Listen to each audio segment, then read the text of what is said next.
সুস্বাগতম বন্ধুরা। আজকের আমার ক্লাসের আলোচ্য বিষয় যে কিভাবে বা কোন পদ্ধতিতে আমরা একটি ফর্মাল রিজিয়ন বা সমতাধর্মী অঞ্চলকে চিহ্নিত করতে পারি। আমাদের ফোর্থ সেমেস্টারের প্র্যাকটিক্যালের সিলেবাসে যা উল্লিখিত রয়েছে সেটা হচ্ছে ওয়েটেজ ইন্ডেক্স মেথড। তবে এই ওয়েটেজ ইন্ডেক্স মেথডের যে অ্যাপ্লিকেশন বা প্রয়োগ এ নিয়ে অনেক ভিডিওই হয়তোবা তোমরা দেখতে পেয়েছো। তবে আমার এখানে খানিকটা নতুন আদল আনা হয়েছে যে কিভাবে আমরা কাজটাকে মাইক্রোসফট এক্সেলেও করতে পারি।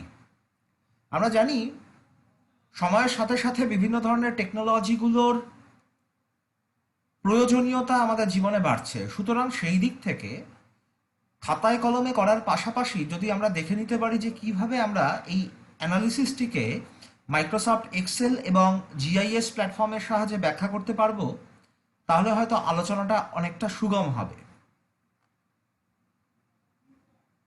প্রথমেই জেনে নেওয়া যাক যে একটি সমতাধর্মী এলাকা বা ফর্মাল রিজিয়ন বলতে কি বুঝি। প্রথমেই যে পয়েন্টটি আমি ডিসকাস করেছি সেটি হচ্ছে যে একটি ফর্মাল রিজিয়নকে অবশ্যই বেশ কিছু ক্রাইটেরিয়ার বিচারে, বেশ কিছু বৈশিষ্ট্যের বিচারে কিন্তু ইউনিফর্ম বা একই রকম হতে হবে। কেমন সেটা, যদি আমি জলবায়ুগত অঞ্চলের শ্রেণীবিন্যাস করি তাহলে সেখানে যে সমস্ত জলবায়ুর উপাদান রয়েছে নিয়ন্ত্রণকারী, সেগুলোর একটি সমতাধর্মী অবস্থান থাকা আবশ্যক।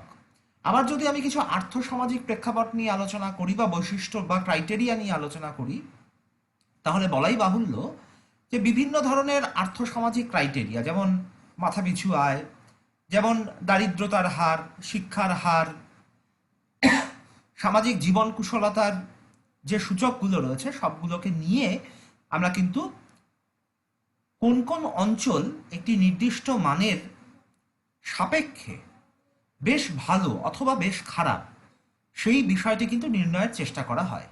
এখানে কখনো কখনো আমরা অনেকগুলো বৈশিষ্ট্য নিয়ে আলোচনা করতে পারি, আবার কখনো কখনো একটি বৈশিষ্ট্য নিয়েও কিন্তু আমরা সমতাধর্মী অঞ্চলের যে চরিত্র সেটাকে কিন্তু প্রকাশ করতে পারি। দ্বিতীয় পয়েন্টে বলা হয়েছে এই যে ইউনিফর্মিটি বা সমতা, সেটা কিন্তু আখেরে বৈচিত্র্যতার সাপেক্ষে অর্থাৎ ভ্যারিয়েশনের সাপেক্ষে বা ভ্যারিয়েবিলিটির সাপেক্ষেই কিন্তু নির্ণয় করা হবে। আমরা জানি যে কোনো ধরনের ভৌগোলিক এলাকার মধ্যে বিভিন্ন ধরনের যে সমস্ত উপাদানের বন্টন রয়েছে সেগুলো হচ্ছে বিবিধ বৈচিত্র্যধর্মী। সেই বৈচিত্র্যকে আমরা স্ট্যাটিস্টিক্সে বলে থাকি ভ্যারিয়েশন। নিশ্চয়ই থার্ড ইয়ারে আমরা স্ট্যান্ডার্ড ডেভিয়েশন এবং কোএফিসিয়েন্ট অফ ভ্যারিয়েশন করে ফেলেছি। সুতরাং একটি নর্ম অর্থাৎ সেন্ট্রালিটি বা মধ্যমা থেকে আলোচ্য বা নির্ধারিত বৈশিষ্ট্যগুলি কিভাবে ডেভিয়েট করে যাচ্ছে বা কিভাবে অনেকটা দূরে সরে যাচ্ছে, তার থেকেই কিন্তু আমরা এই বৈচিত্র্যের মাত্রাকে নির্ধারণ করতে পারি। এটা কিন্তু আমরা পরের স্লাইডগুলোতে দেখে নেব। এবং এই যে ফর্মাল রিজিয়নের ডেলিনিয়েশন বা নির্ণয় করার পদ্ধতি, সেখানে যে single weightage index method use করা হলো, সেই আলোচনায় আসার আগে আমাদের জানতে হবে যে এই ধরনের বিশ্লেষণের মুখ্য উদ্দেশ্য কী। প্রথমত বলা হয়েছে যে এক দুটি অঞ্চল অথবা অনেকগুলি অঞ্চলের মধ্যে সমতার বিচারে যে বৈশিষ্ট্যগত তুলনামূলক আলোচনা আমরা করব, সেই তুলনাকে করার জন্য কিন্তু এই ধরনের পদ্ধতি খুবই সহজসাধ্য বা খুবই গুরুত্বপূর্ণ। 2 নম্বর পয়েন্টে বলা হয়েছে যে একটা নির্দিষ্ট নির্ধারিত গড় মানের উপরে কোন কোন অঞ্চলগুলো রয়েছে বা নিচে কোন কোন অঞ্চলগুলো রয়েছে, সুতরাং সেই নির্ধারিত মানের সাপেক্ষে অঞ্চলগুলির অবস্থানকে আমরা সহজেই প্রত্যক্ষণ করতে পারি বা বিশ্লেষণের থেকে ব্যাখ্যা করতে পারি। 3 নম্বর পয়েন্টে বলা হয়েছে যে কিভাবে অঞ্চলগুলো যে কতটা পিছিয়ে পড়েছে বা ব্যাকওয়ার্ড কতটা, অথবা কতটা অঞ্চলগুলো অ্যাডভান্স, সেই জিনিসগুলো জানার জন্য কিন্তু এই ধরনের তুলনামূলক আলোচনা খুবই সদর্থক। এবারে আমরা সরাসরি চলে আসছি এই ফর্মাল রিজিয়নকে আমরা কিভাবে সিঙ্গেল ওয়েটেজ ইন্ডেক্স মেথড দিয়ে আইডেন্টিফাই করব। তো অ্যানালিসিসের 3টি পার্ট রয়েছে। প্রথম পার্টে আমি বলতে চাইছি যে আমি ফিক্সড ওয়েটেজ ইন্ডেক্স মেথডকে ইউজ করছি।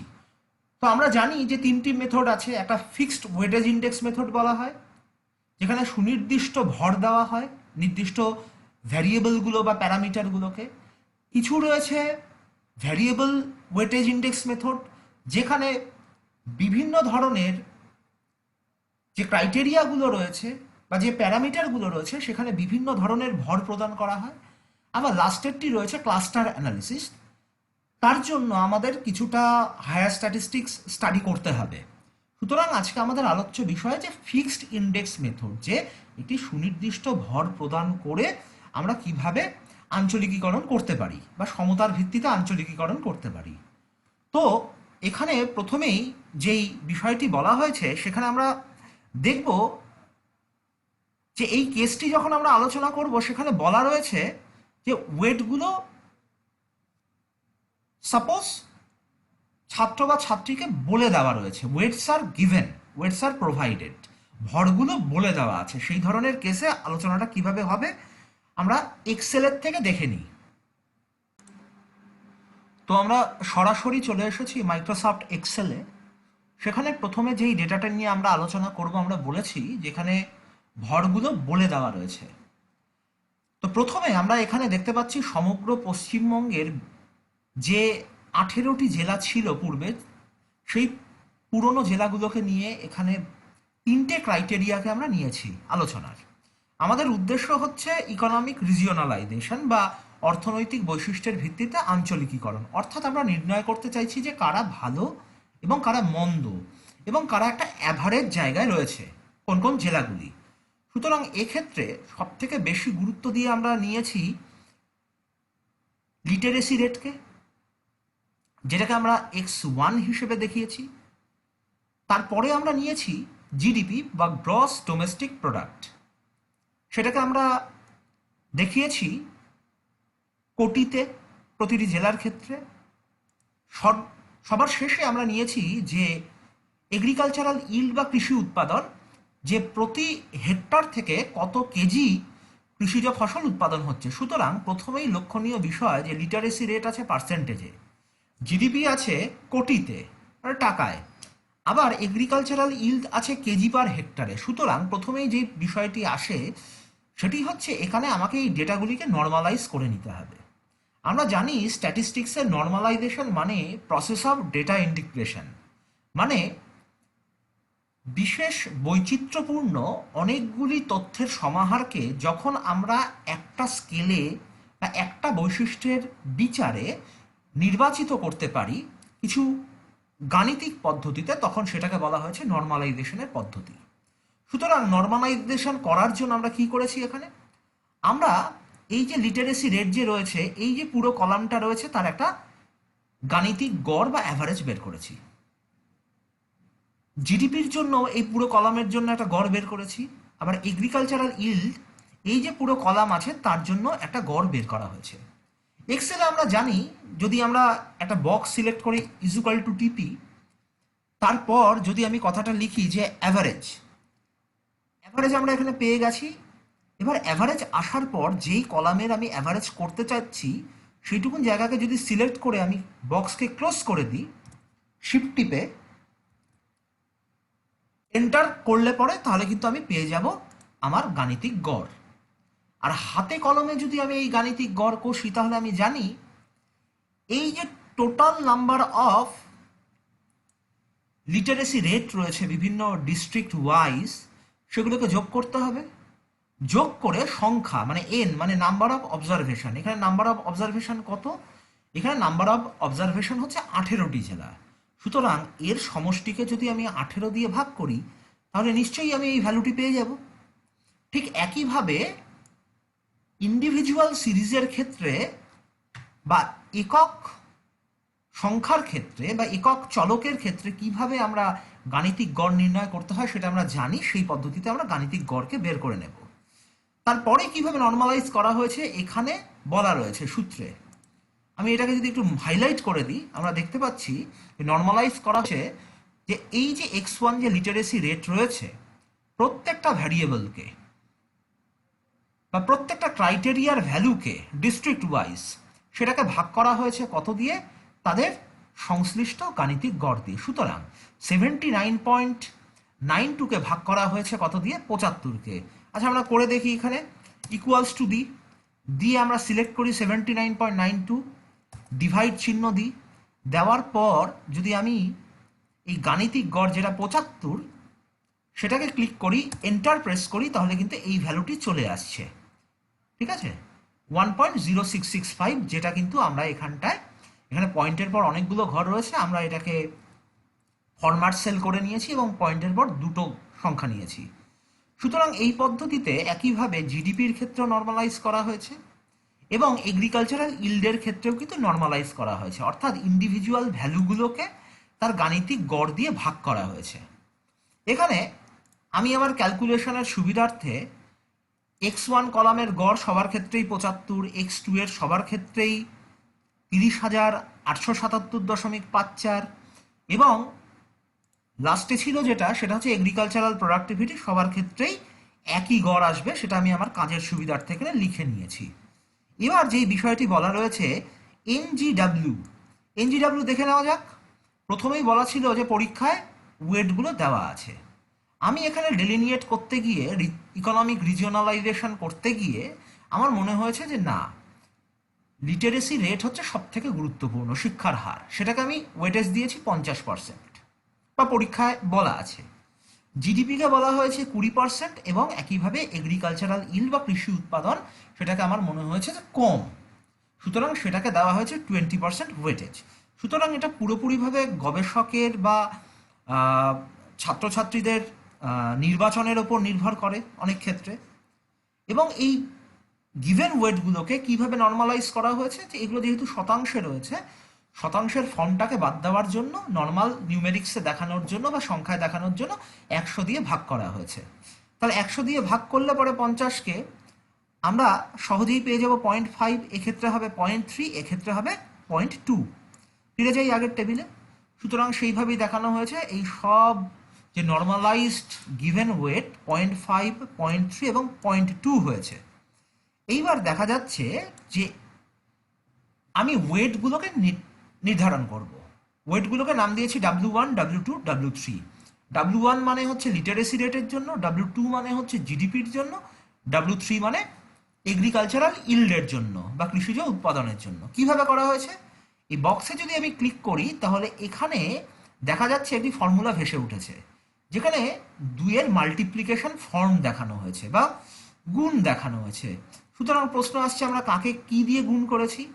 এইবার আমরা দেখতে পেয়েছি যে এর পরে আমরা একটা লাল দিয়ে লিখে দিয়েছি 0.5 এই জায়গাটা। সুতরাং যে নর্মালাইজড ভ্যালুগুলো রয়েছে, এই যে নর্মালাইজড ভ্যালুগুলো যে রয়েছে, আমরা যে নর্মালাইজ করেছিলাম, এই ই কলাম, এই যে E2 থেকে শুরু হচ্ছে এখানে, ঠিক আছে, এই নর্মালাইজড প্রত্যেকটা যে ভ্যালু রয়েছে, এই প্রত্যেকটা ভ্যালুকে যদি আমি গিভেন নর্মালাইজড ওয়েট মানে 50 ডিভাইডেড বাই 100 0.5 দিয়ে গুণ করি, তাহলে পরে কিন্তু পরপর এই ভ্যালুগুলো আমি পেয়ে যাব। আবার একইভাবে নর্মালাইজ করার পর যে রূপ দাঁড়িয়েছিল গ্রস ডোমেস্টিক প্রোডাক্টের, সেটাকে যদি 0.3 দিয়ে গুণ করি তাহলে এই ভ্যালুগুলো বেরোয়। আবার একইভাবে 0.2 দিয়ে গুণ করলে আমি ওয়েট 3 অর্থাৎ কৃষি উৎপাদন বা এগ্রিকালচারাল ইল্ডের বিষয়টি জানতে পারি বা ওয়েটগুলো জানতে পারি। এবার বিষয় কিভাবে আমি কম্বাইন্ড ওয়েটগুলো বের করেছি। কম্বাইন্ড ওয়েট মানে আমি এখানে দেখতে পাচ্ছি যে ওয়েট 1, ওয়েট 2, ওয়েট 3 এর যোগফল ছাড়া আর কিছুই নয়। সুতরাং যদি আমি কোথাও একটা ইকুয়ালস টু লিখে আমি একটা ব্র্যাকেট দিলেও হয়, না দিলেও হয়, যে আমি এটা যোগ ওয়েট 2 রো ওয়াইজ যোগ পরের ওয়েটটাকে যদি করে আমি এন্টার প্রেস করি তাহলে চলে আসবে 1.1, মানে যেটা এই কম্বাইন্ড ওয়েটকে নির্দেশিত করছে। সুতরাং এই কলাম, এই রোগুলির প্রত্যেকটা ইন্ডিভিজুয়াল ওয়েটকে যদি আমি যোগ করি, এখানে দেখানো হয়েছে W1 plus W2 plus W3, তাহলে আমি এই কম্বাইন্ড ওয়েটগুলো আমি পাবো। এবার যেহেতু 3টে ক্রাইটেরিয়া নেওয়া হয়েছে, সুতরাং এই কম্বাইন্ড ওয়েটগুলোকে যদি আমি 3 দিয়ে ভাগ করে দিই, যেটা এখানে দেখানো হয়েছে, তাহলে পরে কিন্তু আমি সিঙ্গেল ওয়েটেজ ইন্ডেক্স কিন্তু ডিরাইভ করতে পারবো। এখানে দেখানো হয়েছে নাম্বার অফ প্যারামিটার 3 বা ক্রাইটেরিয়া 3, একটি হচ্ছে লিটারেসি রেট, একটি হচ্ছে জিডিপি, আর একটি হচ্ছে কৃষিজ উৎপাদন। সুতরাং এইভাবে আমি সিঙ্গেল ওয়েটেজ বের করতে পারি। এবার সিঙ্গেল ওয়েটেজ বের করার সাথে সাথে আমার যেটি কাজ সেটি হচ্ছে আমাকে এটি এই সিঙ্গেল ওয়েটেজ এই কলামের একটা মিন বের করতে হবে এবং একটি স্ট্যান্ডার্ড ডেভিয়েশন বের করতে হবে। আমরা জানি মিন করার ক্ষেত্রে ইকুয়ালস টু প্রেস করে যদি আমি অ্যাভারেজ লিখি, ক্লিক করি এবং এই পুরো কলামটাকে যদি আমি সিলেক্ট করে ব্র্যাকেটটাকে ক্লোজ করে দিই, এন্টার দিই, তাহলে পরে কিন্তু এর এই যে 0.33 যে মিন সেটা চলে আসছে। স্ট্যান্ডার্ড ডেভিয়েশন সেম ওয়েতে ইকুয়ালস টু টিপে এসটি লিখলেই দেখুন এখানে চলে আসবে এসটি ডেভ মানে স্ট্যান্ডার্ড ডেভিয়েশন। আবার একইভাবে এই পুরো কলামটাকে আমি যদি সিলেক্ট করে ইনপুটটা দিই, ব্র্যাকেটটা ক্লোজ করে এন্টার করি, তাহলে পরে কিন্তু আমি স্ট্যান্ডার্ড ডেভিয়েশনের ভ্যালু ডিরাইভ করতে পারবো। আর যদি স্ট্যান্ডার্ড ডেভিয়েশন আমাকে ইন্ডিভিজুয়াল সিরিজের ক্ষেত্রে বের করতে হয়, তাহলে পরে কিভাবে করব, যেটা আমরা শিখেছি থার্ড সেমেস্টারে, এইভাবে। এখানে এই সিঙ্গেল ওয়েটেজগুলোকে মানে এসডিডাব্লিউআইগুলোকে এক্স হিসেবে দেখানো হয়েছে। এরপর আমি কি বের করেছি, এই কলামের একটা মিন বের করেছি, সেটা হচ্ছে 0.33, মানে এর মোট সমষ্টিকে সংখ্যা দিয়ে অর্থাৎ 19 দিয়ে ভাগ করলে পরে মিন চলে আসবে, গড়। এই গড় মানেই হচ্ছে এক্স বার, এই পুরো গড়টাকে এখানে দেখানো হয়েছে। তারপরে কি করা হয়েছে, এবার আমাকে বের করতে হয় ডেভিয়েশন মানে এক্স মাইনাস এক্স বার, অর্থাৎ 0.37 থেকে যদি আমি 0.33কে বাদ দেই, এখানে ক্লিক করলে দেখুন এখানে এই ফর্মুলাটা দেখাচ্ছে V2 মাইনাস W2 মানে 0.37 মাইনাস 0.33। তাহলে এবারে সেভাবে কিন্তু এই পুরো এক্স মাইনাস এক্স বার এই ডেভিয়েশনের কলামটা যেটাকে স্মল ডি দিয়ে প্রকাশ করছি সেটা কিন্তু বেরিয়ে আসে। এবার পরের কাজ হচ্ছে আমাকে ডি স্কোয়ার করা, ডেভিয়েশনের স্কোয়ার। ডি টু দি পাওয়ার 2 যদি করি এবং এখানে যদি আমি ফর্মুলাটাকে লিখে দিই, তাহলে পরে কিন্তু এই ভ্যালুগুলোর কিন্তু স্কোয়ার যে ভ্যালু সেই জিনিসগুলো কিন্তু সহজেই বেরিয়ে আসে।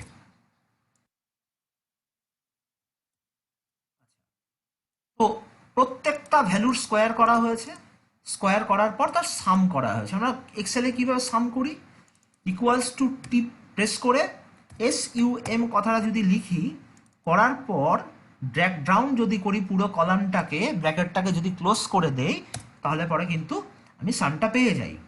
এবার সাম করার পর আমরা জানি যে স্ট্যান্ডার্ড ডেভিয়েশন ফর ইন্ডিভিজুয়াল সিরিজের যে ফর্মুলা, যেখানে অনুপাতটাকে যদি আমি দেখি সেখানে লবে থাকছে এই sum total of D square মানে এই ভ্যালুটা, আর হরে কি থাকছে, হরে থাকছে নাম্বার অফ অবজারভেশন মানে 19, এবং পুরো জিনিসটাকে যদি আমি রুটের মধ্যে করে দিই, তাহলে পরে কিন্তু আমি সহজেই মিন ডেভিয়েশন যেটার ভ্যালু হচ্ছে 0.351 সেটা কিন্তু সহজেই বেরিয়ে আসে। সুতরাং আশা করি আমরা বুঝতে পেরেছি যে পুরো প্রক্রিয়াটাকে আমরা কিভাবে সম্পাদন করেছি এক্সেলে। এখানে পরীক্ষায় যখন বলা থাকবে ওয়েটগুলো, তখন এই ধরনের পদ্ধতি আমরা ব্যবহার করতে পারি। এবার দেখে নেওয়া যাক আউটপুট কি আসছে। বেশ, এক্সেলটায় আমরা দেখে নিলাম, দেখে নেওয়ার পর এবার আমরা আউটপুট দেখি যে আমাদের ফলাফল কি এসছে। তো আমরা যদি আউটপুটের টেবিলটাকে আরেকটু ছোট করে নিয়ে এক্সেল অনেক বড় করে দেখাচ্ছিলাম, তাহলে আমার ডিস্ট্রিক্ট রয়েছে x1 x2 x3 আমার নির্বাচিত ক্রাইটেরিয়া সমূহ। তারপর আমি প্রত্যেকটা ইন্ডিভিজুয়াল ভ্যালুকে তাদের গড় দিয়ে ভাগ করে নর্মালাইজ করেছি। নর্মালাইজ করার পর প্রত্যেকটা যে নর্মালাইজড ভ্যালু রয়েছে তাদেরকে আমি প্রথমে 0.5 0.3 0.2 দিয়ে গুণ করে এই কলামগুলো যে রেসপেক্টিভ ভ্যালু আছে সেগুলো বের করেছি। তারপরে বেরিয়েছে কম্বাইন্ড ওয়েট মানে 3-এর যোগফল, এবং 3-এর যোগফলকে যদি 3 দিয়ে ভাগ করি তাহলে এই ভ্যালুটা আসছে। সুতরাং এখানে আমরা দেখে নিতে পাচ্ছি, আমরা জানি অলরেডি যে আমাদের গাণিতিক গড় 0.33। সুতরাং গাণিতিক গড়ের সঙ্গে একেবারে খাপ খেয়ে গেছে বা মিলে গেছে এমন ডিস্ট্রিক্ট কোনগুলো এখানে তীর চিহ্ন দিয়ে কিন্তু আমরা দেখিয়েছি। আমরা জলপাইগুড়ি ডিস্ট্রিক্টকে দেখতে পাচ্ছি, যেখানে কম্বাইন্ড ওয়েটেড ইন্ডেক্সও 1 এবং গাণিতিক যে গড় 0.33 বেরিয়েছিল সেটার সঙ্গে সিঙ্গেল ওয়েটেজ ইন্ডেক্স কিন্তু ম্যাচ করে যাচ্ছে। এখানে কিন্তু 0.98 আছে, কিন্তু 33 আছে, কিন্তু সুতরাং এটাকে কিন্তু আমরা কখনোই মানে অ্যাকিউরেটলি বলতে পারি না যে এইখানেই কিন্তু পিভটটা অবস্থান করছে বা কেন্দ্রটা অবস্থান করছে বা সেন্ট্রালিটিটা অবস্থান করছে। কিন্তু এখানে যদি যেখানে যেখানে এক আছে, একের রেসপেক্টে যেখানে যেখানে 0.33 এসছে, সুতরাং এই স্ট্যান্ডার্ডটাকে, এই দুটো জেলার যে স্ট্যান্ডার্ড আছে, এই দুটো স্ট্যান্ডার্ডকে কিন্তু আমরা ধরে নিতে পারি, যেটা হচ্ছে মুর্শিদাবাদের ক্ষেত্রে প্রযোজ্য এবং যেটা জলপাইগুড়ির ক্ষেত্রে প্রযোজ্য, যেখানে কম্বাইন্ড ওয়েটেড ইন্ডেক্স 1 এবং সিঙ্গেল ওয়েটেড ইন্ডেক্স সেটা গাণিতিক গড়ের সঙ্গে মিলে যাচ্ছে। সুতরাং এখানে কোনো বিচ্যুতি নেই। এটা যে মিনকে যদি আমরা, পপুলেশন মিনকে যদি বা স্যাম্পল মিনকে যদি আমরা শূন্য ধরে নিই, তাহলে সেই শূন্যর খুব কাছাকাছি অবস্থান করছে 0.33। আমরা চোখে দেখে নেব।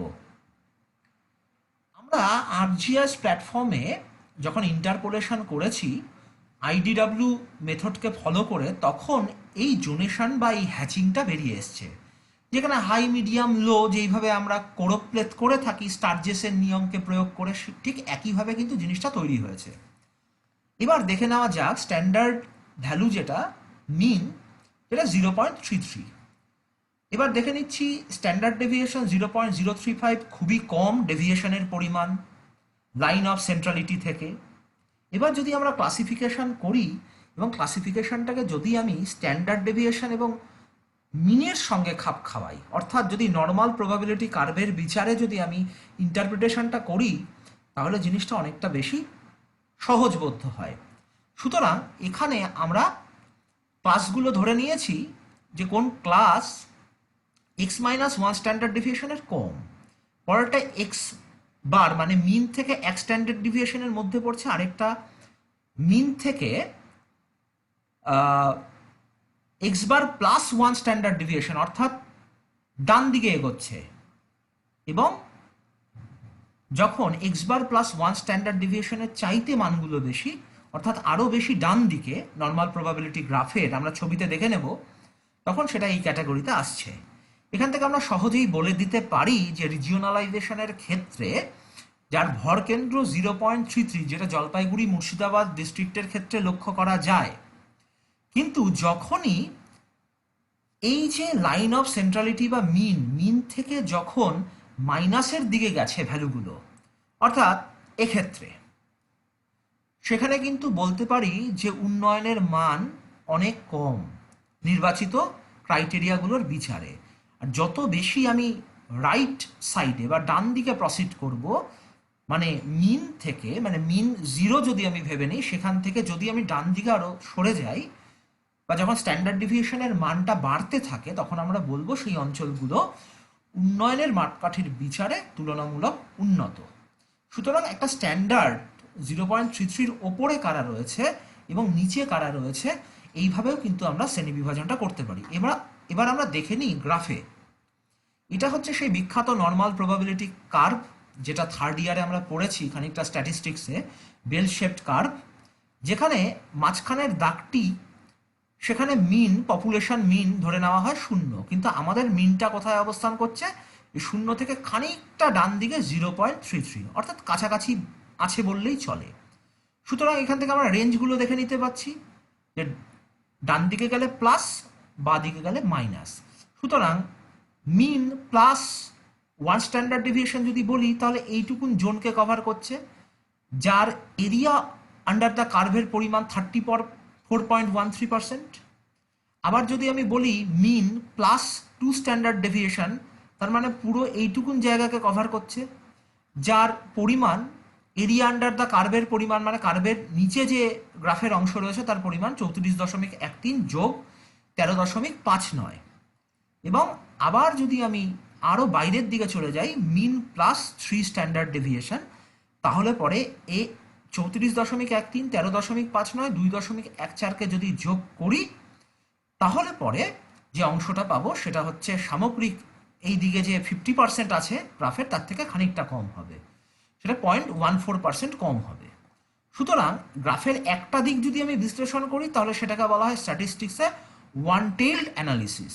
যখন নির্বাচিত ক্রাইটেরিয়ার বিচারে আঞ্চলিকীকরণ করতে গেছি, যখন আমি ক্রাইটেরিয়াগুলো সম্পর্কে পূর্ব থেকে ওয়াকিবহাল এবং পূর্বের একটা স্ট্যান্ডার্ড রেজাল্ট আমার হাতে আছে, যার থেকে আমি কিছু মন্তব্য করতে পারি, সুতরাং যখন আমি স্ট্যাটিস্টিক্যাল অ্যানালিসিসে খুব বেশি কনফিডেন্ট, তখনই কিন্তু এই ধরনের ওয়ান সাইডেড বা একদিকের লেজ বিশিষ্ট এই কার্ভের অংশটাকে ব্যবহার করতে পারি।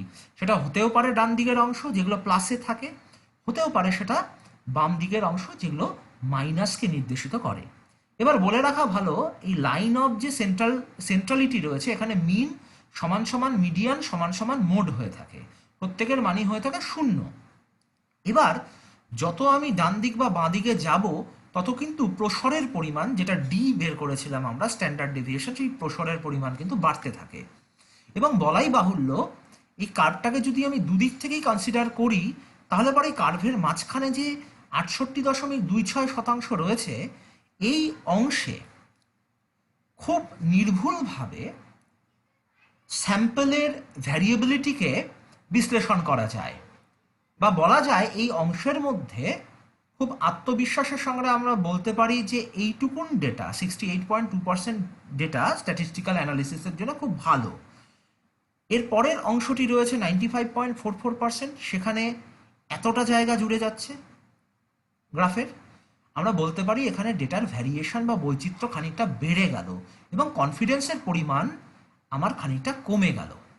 আবার যদি আমি পুরো সেটটাকে ধরি, তাহলে পরে সেটার কভারেজ 99.75, অলমোস্ট এই গ্রাফের যে মোট অংশ 100% তার কাছাকাছি। সুতরাং এই কভারেজে আমরা প্রচুর পরিমাণ ডেটাকে আমরা হোল্ড করতে পারি একটি সুনির্দিষ্ট সম্ভাবনার বিচারে, এবং বলতে পারি যে এতটা এরিয়া যদি জুড়ে যদি ডেটাটাকে আমি হোল্ড করি, তাহলে এর মধ্যে অবশ্যই ভ্যারিয়েশনের পরিমাণ অবশ্যই বেশি হবে, স্ট্যান্ডার্ড ডেভিয়েশনের পরিমাণ অবশ্যই বেশি হবে। ঠিক আছে, সুতরাং ওয়ান সাইডেড গ্রাফকে আমরা এইভাবে কালার কোড দিয়ে দেখিয়েছি। এরপরে দেখে নেওয়া যাক, যদি কার্ভটাকে আমরা দুই দিক থেকেই ভাবতাম, সেটাকে তখন বলা হয়েছে টু টেইলড, অর্থাৎ রাইট বা লেফট নিয়ে কাজ করছি না, পুরোটা কার্ভকে আমি 100% হিসেবে ভাবছি। তাহলে পরে এই মাঝখানের অংশটা, যেটা এই লাইন অফ সেন্ট্রালিটির দুপাশে রয়েছে, সেটাই হচ্ছে 68% অঞ্চল। এবার সবুজটাকে নিয়ে যদি হলুদটাকে ধরি, তাহলে এই পুরো অংশটা হচ্ছে 95% প্রবাবিলিটির অঞ্চল, এবং এই আকাশি অংশ এবং হলুদ এবং সবুজকে জুড়ে এই পুরো যে অংশটা, এটা হচ্ছে 99% প্রবাবিলিটির অংশ। এর বাইরেও কিছুটা অংশ থেকে যায়, যেটা হচ্ছে আমাদের স্ট্যাটিস্টিক্যালি বাতিল করে দেওয়া বা রিজেকশন করার একটা অঞ্চল। অর্থাৎ এই ডেটার মধ্যে হয়তো কিছু ভুল রয়েছে, হয়তো সেই ভুলটা আমাদের এই অ্যানালিসিসকে এফেক্ট করতে পারে। সুতরাং সেই ভুলটাকে যখন আমি বাতিল করব সম্ভাবনার বিচারে, তখন সেই বাতিলের অংশটা কিন্তু এই 3 স্ট্যান্ডার্ড ডেভিয়েশনের বাইরে এই লেজের যে অংশটুকুন রয়েছে সেখানে কিন্তু লক্ষ্য করা যাবে। এটা টি স্ট্যাটিস্টিক্স করতে গিয়ে খুব কাজে লাগে।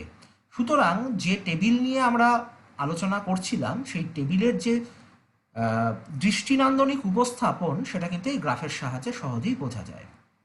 লাস্টের যেই গ্রাফটা রয়েছে, যেখানে আমি আমার ভ্যালুগুলোকে প্লট করেছি, মাঝখানে রয়েছে 0.33, যেটা এই জিরো লাইনের খানিকটা সাইডে অবস্থান করছে। আবার যদি x bar plus 1 standard deviation ধরি, দুটোকে যোগ করলে 0.365 আসে, যেটা এই পয়েন্টে অবস্থান করছে। আবার যদি আমি বাদিকে যাই, যেগুলো মাইনাসে ভ্যালু দেখায়, 0.33 মানে গড় থেকে যদি আমি 1 স্ট্যান্ডার্ড ডেভিয়েশনকে বিয়োগ করি, তাহলে এই মানটা আসে। তাহলে পরে 1, 2, 3টে মানের পরিপ্রেক্ষিতে আমি অংশটিকে, এই জায়গাটিকে 4টে ভাগে ভাগ করতে পারি, যেটা লেস দ্যান 0.294 মানে less than x bar minus 1 standard deviation, আর এই অংশটুকু 0.29 থেকে 0.33 মানে মাইনাস 1 স্ট্যান্ডার্ড ডেভিয়েশন থেকে মিন পর্যন্ত, আবার মিন থেকে স্ট্যান্ডার্ড মিন প্লাস 1 স্ট্যান্ডার্ড ডেভিয়েশনের অংশ, আর এটা হচ্ছে তার থেকে বেশি। ওপেন এন্ড ক্লাস করে নেওয়া হয়েছে, এখানে খুলে দেওয়া হয়েছে দুদিকের মুখ। আমরা জানি কোনো ডেটায় যদি আউটলায়ার বা এক্সট্রিমিটি থাকে, সেক্ষেত্রে এই ধরনের ওপেন এন্ড ক্লাসের ব্যবহার কিন্তু খুব বেশি প্রচলিত, উপযোগীও বটে। এরপরে আমরা যেই আলোচনাটি করব সেটি হচ্ছে ফিক্সড ইন্ডেক্স মেথডই, যেখানে আমরা সিঙ্গেল একটা ওয়েটেজ বের করব ক্যালকুলেশন করে, কিন্তু বিষয়বস্তু হচ্ছে এখানে পরীক্ষায় ওয়েটগুলো দেওয়া নেই, ওয়েটগুলো শিক্ষার্থী বা পরীক্ষার্থীকে ধরে। সো আমাদের টাইপ 2 আলোচনার ক্ষেত্রে যেখানে ফিক্সড ওয়েটেজ ইন্ডেক্স মেথড আমি ইউজ করব, বাট ওয়েট বলা নেই পরীক্ষায়, তাহলে কিভাবে আমি আমার নির্বাচনের বিচারে বা বুদ্ধিমত্তা প্রয়োগ করে আমি ওয়েট সিলেকশন করব, দেখে নেওয়া যাক। আমরা সরাসরি চলে যাই আবার মাইক্রোসফট এক্সেলে। ভালো করে দেখো, একই ডেটা সেট আমাদের কাছে রয়েছে। আমি আবারও বলছি, লিটারেসি যেহেতু পার্সেন্টেজে আছে, জিডিপি রুপিস ক্রোড়ে আছে, এবং ইল্ড আছে কেজি পার হেক্টর, সুতরাং নর্মালাইজেশন আবশ্যক।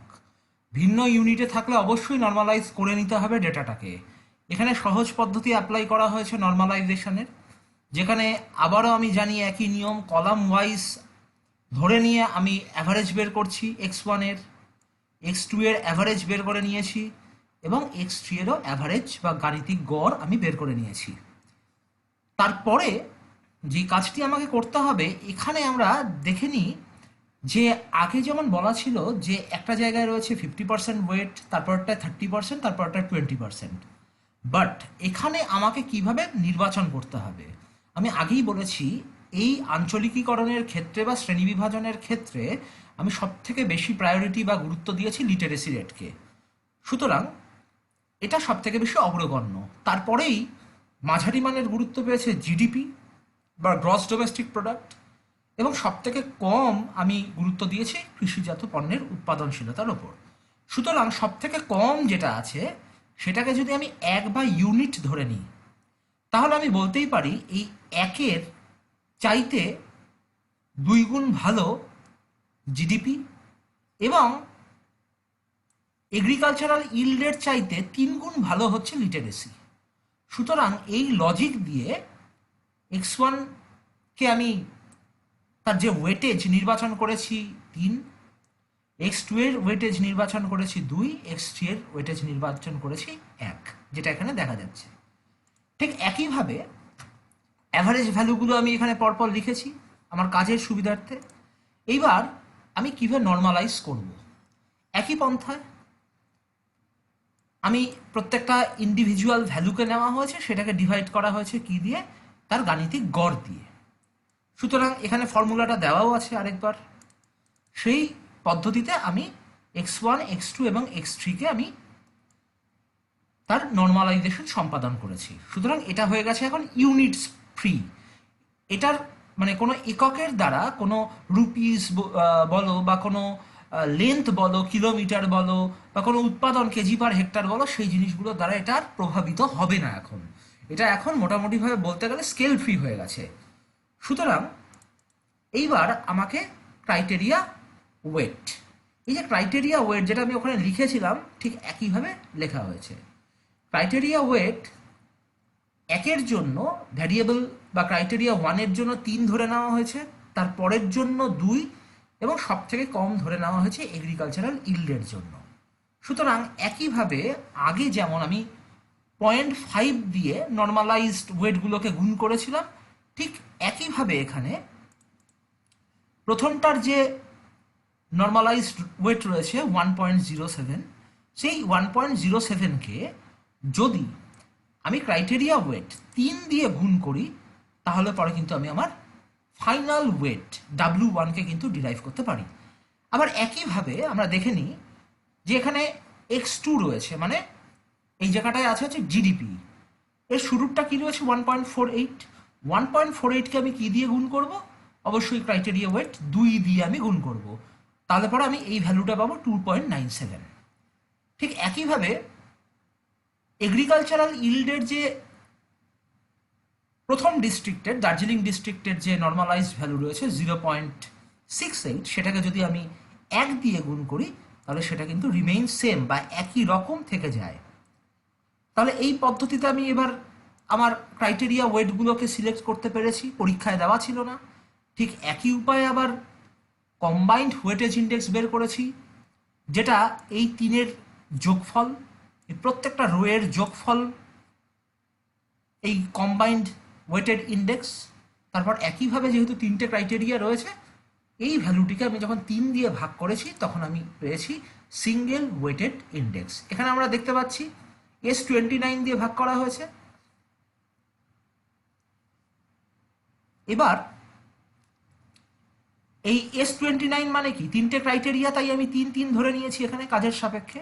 সুতরাং যখন কম্বাইন ওয়েটেজ ইন্ডেক্সগুলোকে আমি 3 দিয়ে ভাগ করি, যেহেতু তিনটে ক্রাইটেরিয়া নেওয়া হয়েছে, তখন এসছে সিঙ্গেল ওয়েটেড ইন্ডেক্স।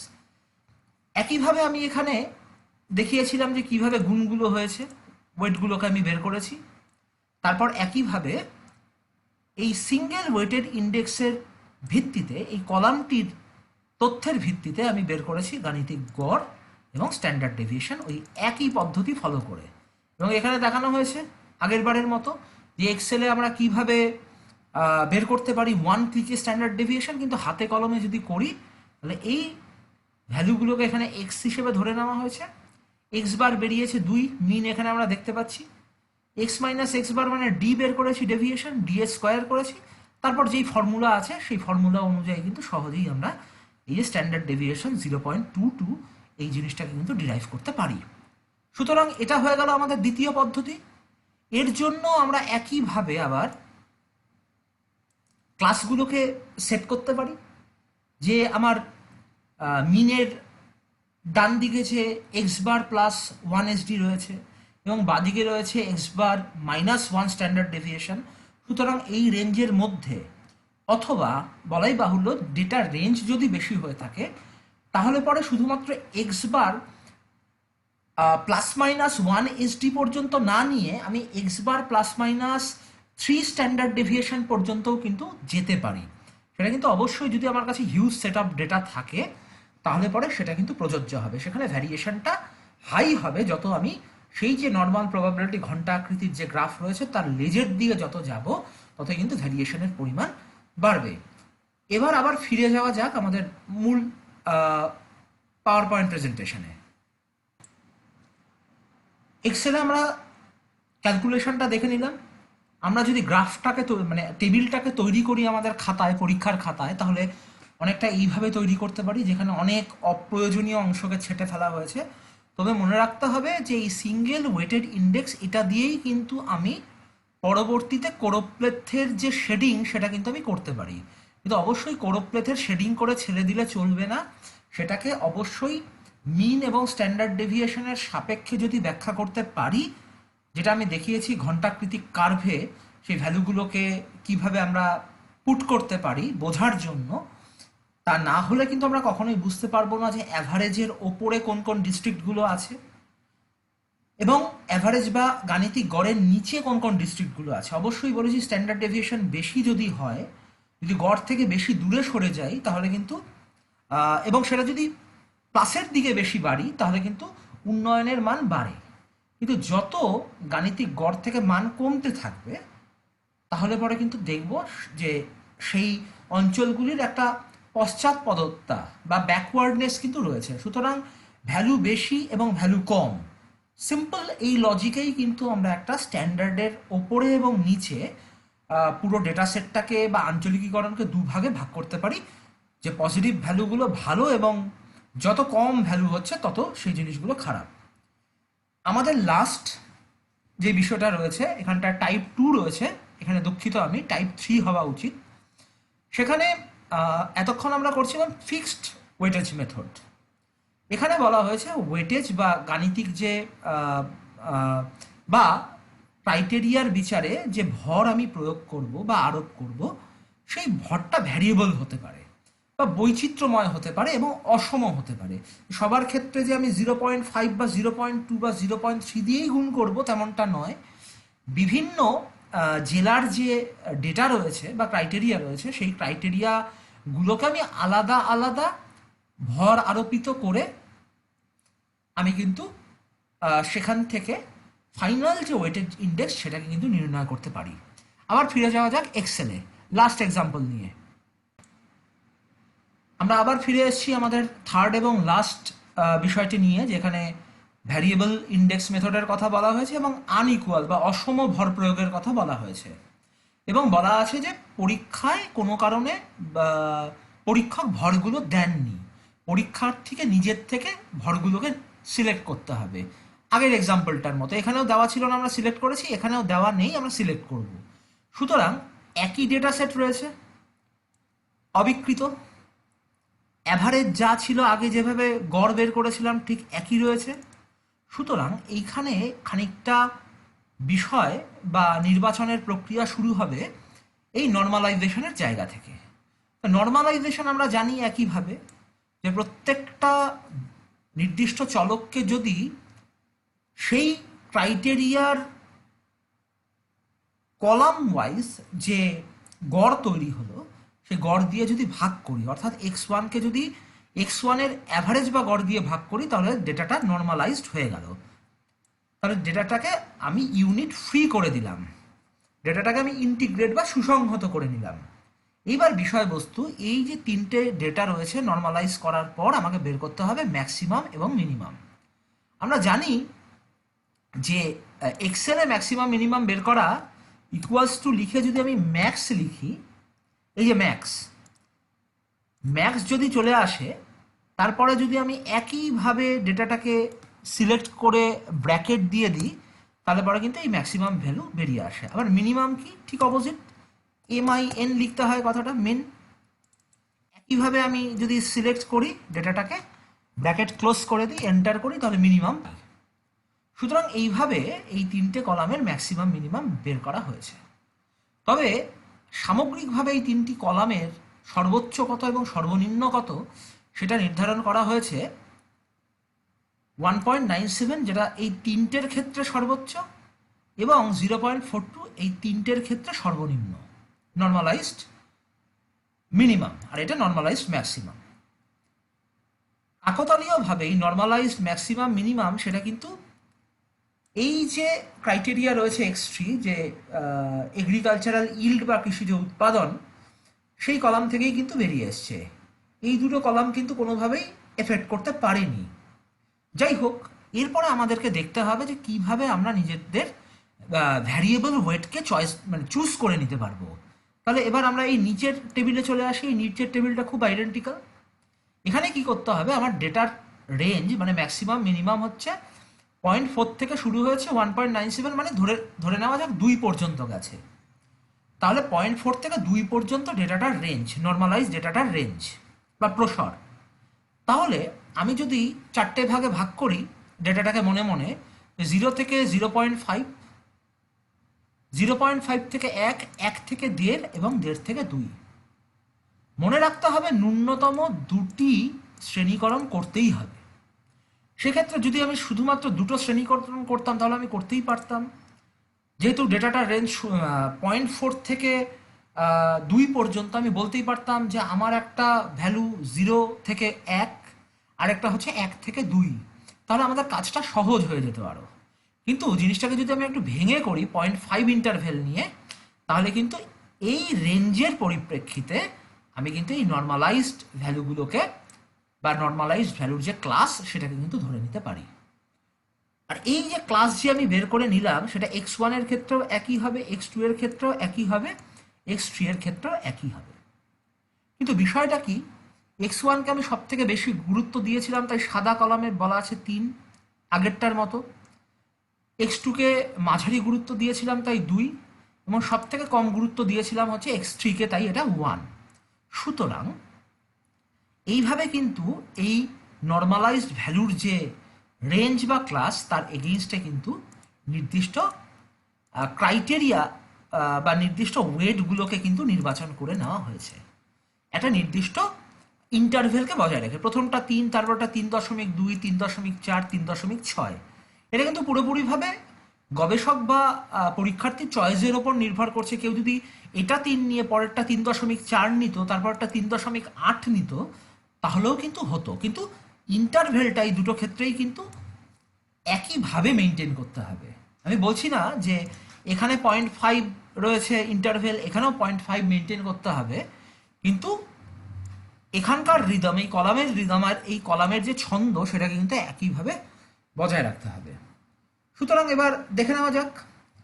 এবার আমি ওয়েটগুলোকে বের করব, ওয়েট 1, ওয়েট 2 এবং ওয়েট 3। কীভাবে বের করেছি প্রথমে দেখে নিই। ওয়েট 1 এর আন্ডারে প্রথমে যে নর্মালাইজড ভ্যালুটা ছিল দার্জিলিং ডিস্ট্রিক্টের 1.07, ঠিক আছে, 1.07 এই ভ্যালুটা। 1.07 এখানে কোন গ্রুপের অন্তর্গত বা কোন রেঞ্জের মধ্যে পড়ছে? 1.0 পয়েন্ট কিন্তু 1.07, এটা কিন্তু এই রেঞ্জটার মধ্যে পড়ছে, এই রেঞ্জটার মধ্যে 3 নম্বর রেঞ্জের মধ্যে কিন্তু পড়ছে। 3 নম্বর রেঞ্জের ওয়েট কত? 3.4। সুতরাং যখন আমি 1.07কে এই 3.4 দিয়ে গুণ করব, গুণ করে কিন্তু আমি যেই উত্তরটা পাবো সেটাই হচ্ছে 3.63। আরেকটা উদাহরণ নেওয়া যাক। নর্মালাইজড ওয়েট কথার কথা বলছি, যে আমি একটা র্যান্ডম নিচ্ছি, ধরে নেওয়া যাক আমি এটার কথা বলছি, x2 এ 0.82, 0.82, তাহলে x2 এখানে চলে আসবো। 0.82 কোথায় আছে? 0.82 কিন্তু আছে এই কলামটিতে, যার ওয়েট কত? 2.2। সুতরাং আমি যদি এই 0.82কে 2.2 দিয়ে গুণ করি, তাহলে পরে কিন্তু আমি এই রেসপেক্টিভ ওয়েটটাকে পেতে পারি। সবার লাস্টে দেখা যাচ্ছে একটা র্যান্ডম চুজ করে নিই, x3 কলামে 1.97। এবার তাহলে আমি যেহেতু x3-তে আছি তার সঙ্গে ম্যাচ করে চলে যাব এই কলামটায়, এই দুটো কলামকে তার সাহায্য নেব। তাহলে x3-তে নর্মালাইজড ভ্যালু দেওয়া আছে 1.97, তার মানে 1.97 কোন রেঞ্জে আছে? 1.5 থেকে 2.0-এর মধ্যে। তার ওয়েট কত? 1.6। 1.97কে যদি আমি 1.6 দিয়ে গুণ করি, তাহলে পর আমি পেয়ে যাব 7.09। সো এইরকম পদ্ধতিতে আমি ওয়েট দেওয়া না থাকলেও নিজের চয়েসের ওপর বিচার করে ভ্যারিয়েবল ওয়েট বা বিভিন্ন ধরনের ভর আরোপ করতে পারি। একইভাবে কম্বাইন্ড ওয়েট হচ্ছে ওয়েট 1, 2 আর 3 এর যোগফল, এবং যোগফলকে যখন আমি 3 দিয়ে ভাগ করেছি তখন একইভাবে এখানটায় লেখা হয়েছে সিঙ্গেল ওয়েটেড ইন্ডেক্স, কিন্তু এখানে লেখা উচিত, আমি চেঞ্জ করে দিচ্ছি, এটা হয়ে যাবে ভ্যারিয়েবল ওয়েটেজ ইন্ডেক্স। তার মানে এখানে এস নোমেনক্লেচার যেটা ছিল SWI, সেটাও কিন্তু এস আর থাকবে না, হয়ে যাবে ভি, এটা হয়ে যাবে VWI। সুতরাং কেন 3 দিয়ে ভাগ করা হয়েছে? কারণ 3টে ক্রাইটেরিয়া, x1, x2, x3। সুতরাং একইভাবে মিন বের করেছি, স্ট্যান্ডার্ড ডেভিয়েশন বের করেছি। আমার এখন প্রশ্ন থাকলো ছাত্রছাত্রীদের জন্য, যে প্রথম উদাহরণটার উপস্থাপনা আমি করেছিলাম মানচিত্রের সাহায্যে এবং টেবিল করে ক্লাস ভ্যালু বের করে যে কোন জেলা কোথায় পড়ছে সেইভাবে। তাহলে তোমাদের জন্য টাস্ক থাকলো এই যে দুটো পরবর্তী যে টেবিল, এই টেবিলের থেকে মিন আর স্ট্যান্ডার্ড ডেভিয়েশন বের করে দিয়েছি। তারপর তোমরা নির্দিষ্ট ক্লাস ভ্যালু বের করে ডেটা রেঞ্জ বের করে সেই ডেটা রেঞ্জের মধ্যে কোন কোন জেলা পড়ছে এবং একটা পশ্চিমবঙ্গের ম্যাপ নিয়ে আমরা কিন্তু তার কোরোপ্লেথিং কিন্তু করতেই পারি। আমরা ফিরে এসেছি আমাদের পিপিটিতে। লাস্ট এক্সাম্পল টাইপ 3 আমরা আলোচনা করে ফেলেছি। চয়েস অফ ভ্যারিয়েবল ওয়েটস আমরা কিভাবে ক্লাসিফাই করলাম, এখানে টেবিলটা দেওয়া রয়েছে, এটা খুব ইম্পর্ট্যান্ট। আবারও বলছি, এই বিষয়টি নির্বাচন পুরোপুরিভাবে একজন পরীক্ষকের, একজন গবেষকের বা একজন শিক্ষার্থীর চয়েসের ওপর পুরোপুরিভাবে নির্ধারণ করছে, কিন্তু জিনিসটা সমানুপাতে হওয়া উচিত বা একটি নির্দিষ্ট ইন্টারভেল মেনে হওয়া উচিত। তারপর অপ্রয়োজনীয় অংশগুলোকে বাদ দিয়ে টাইপ 3-র যে ভ্যারিয়েবল ইন্ডেক্সের মেথডের যে ফাইনাল টেবিল সেটাকে এখানে উপস্থাপন করা হয়েছে, এবং আমরা লাস্টের ভ্যারিয়েবল ওয়েটেজ ইন্ডেক্স VWI দিয়ে আমরা ক্লাসিফিকেশন করতে পারি। আজকের আলোচনার আমরা শেষ করেছি। অসংখ্য ধন্যবাদ সবাইকে সঙ্গে থাকার জন্য, সহযোগিতার জন্য। এবং কোনো কারণে যদি র ডেটা পেতে হয়, এক্সেল ফাইল যদি দরকার হয় বা পশ্চিমবঙ্গের শেপ ফাইল যদি পেতে হয়, তাহলে পরে আমার যে ইমেল আইডি আছে wetlanddev@gmail.com, সেখানে তোমরা যোগাযোগ করতে পারো। তাহলে আমি নিশ্চয়ই তোমাদের সেই র ফাইলগুলো পাঠিয়ে দেব। তবে আবারও বলছি যে এই ওয়েটেজ ইন্ডেক্স মেথডের এই পর্যায়ক্রমিক ধাপগুলো খুব সুন্দরভাবে অনুসরণ করতে হবে এবং মনে রাখতে হবে যে যদি দুটো ডেটাই বা ক্রাইটেরিয়াই পার্সেন্টেজে থাকে বা একই ইউনিটে থাকে, তাহলে নর্মালাইজ করার দরকার নেই। কিন্তু যদি ক্রাইটেরিয়া বা ভ্যারিয়েবলগুলো যদি বিভিন্ন ইউনিটে থাকে বা এককে থাকে, তাহলে কিন্তু সেখানে নর্মালাইজ অবশ্যই করে নিতে হবে।